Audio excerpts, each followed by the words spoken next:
Okay, part two. The Constitution of the United States. We're going to discuss how the laws criminalize animal rights laws violate the Fourth Amendment. The Fourth Amendment of the United States Constitution protects people from warrantless searches. And whenever I grew up, it was well established and talked about that a man's home is his castle. You're king of your castle. You have all expectations of privacy in your castle. Your castle is your kingdom. So let's ask ourselves, who is another man, and I don't care if he's a judge or not, who's another man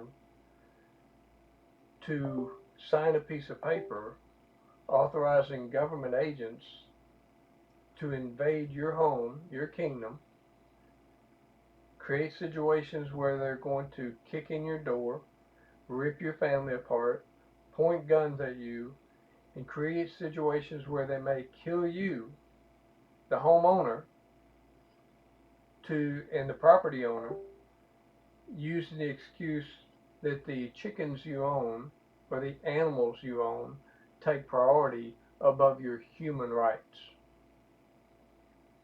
The only way that happens is if the government puts a higher value on the animals than they do human beings. There's a research paper by Boris Sachs. It's titled Understanding Nazi Animal Protections and the Holocaust.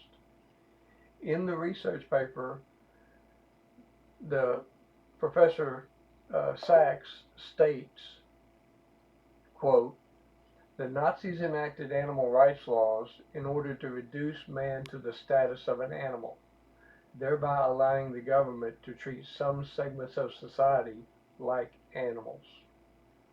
Now that's what's really, end quote, that's what's really behind the animal rights laws. Communism. And it doesn't matter whether you're an elected official that wants, well, I think that animals have rights and by God we're going to, well, you're a fascist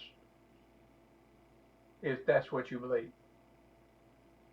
And as a fascist, that you want to use the government to force everyone into your opinion, you still have to enforce your fascist ideology. And the way that you enforce fascism is through communist control mechanisms. And some of your elected officials will scream and yell, oh, well, the majority wanted, the majority say, the majority passed a law, the majority. Well, again, the majority rules is based on socialism and democratic socialism. And still yet, you have to enforce socialism. And the way you enforce socialism is through communist control mechanisms. So it doesn't matter whether it's socialism or fascism, they're both enforced using communist control mechanisms. So we have to remember that regardless of how it's played out or how it's supported and pushed and try to authorize it, it's still communism. See, the Constitution is not written to protect the rights of the majority. The majority can vote in whatever law they want. The purpose of the Constitution is to protect the rights of the minority from the majority. And the lowest number of any minority group is one. Thus, the entire purpose of the Constitution is to protect the God-given rights of the individual from the majority.